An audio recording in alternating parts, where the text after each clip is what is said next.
तीन आग का वर्णन है। अग्नि, तीन प्रकार की अग्नि। एक है दावानल, जब जंगलों में आग लगती है, चाहे पत्ते जलने से हो, चाहे जैसे हो, चाहे पेड़ों की रगड़ से हो, जब जंगलों में आग लगती है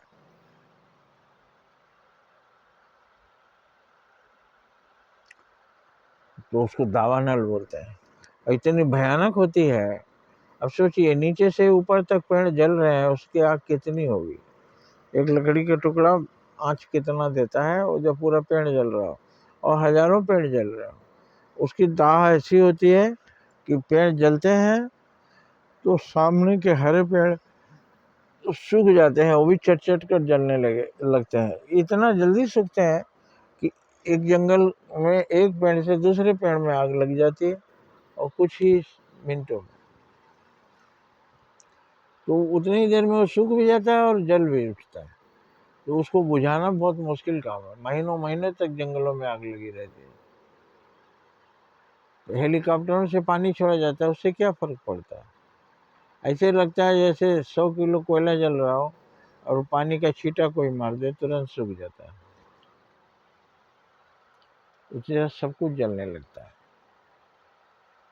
इसको दावा नल बोलते हैं।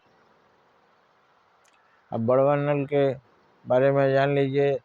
पानी में आग लगती है, सुनामी उठती है।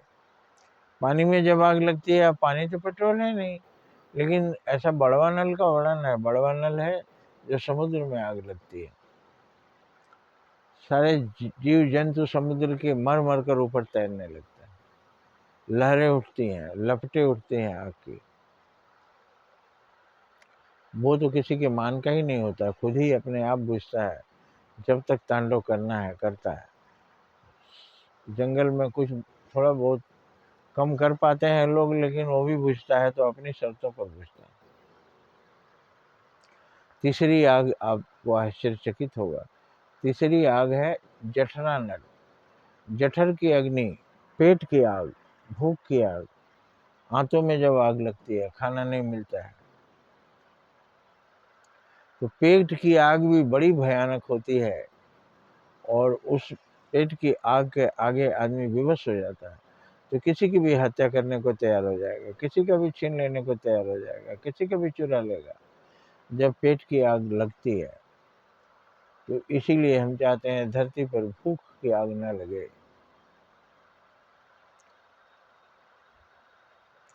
क्योंकि कभी कभी भूखा आदमी ही, भूक्षितम किम न करोति पापम, वेदों में लिखा हुआ है। वो भूखा आदमी कौन सा पाप नहीं कर सकता।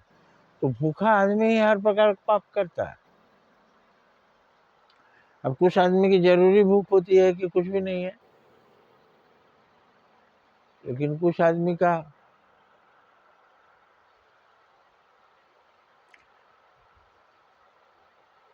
भूख कभी कम होता ही नहीं। धन की भूख, भोग की भूख, कुछ पाने की भूख, ये भूख कभी खत्म नहीं होती। तो इस भूख को अपने बुद्धि के पानी से, संतोष के जल से शुद्ध करिए, और ये भूख मत जगाइए। कम में भी आदमी रह सकता है, लेकिन जब असंतोष की भूख लगती है, जब संतोष का घर जल जाता है, जब भूख की आग जलती है, ये बहुत ही विध्वंस करती है, आदमी का जीवन बर्बाद कर देती है। इसलिए भूखे को हमें भोजन देना चाहिए, और स्वयं भूख ना हो, स्वयं में भूख ना लगे, इसकी भी कोशिश करनी चाहिए। भूख नहीं जगाइए, संतोष का ठंडा पानी पीजिए। रूखा सूखा खाए के ठंडा पानी पीओ। देख पराई चुपड़ी मत ललचावे जीव। आदमी दूसरे की चीजें देखकर लालच ना करे। जो रूखा सूखा भगवान ने दिया उसे खाकर संतोष का ठंडा पानी पिए। असंतोष के आग में, लालच की आग में, लालच बुरी बला है।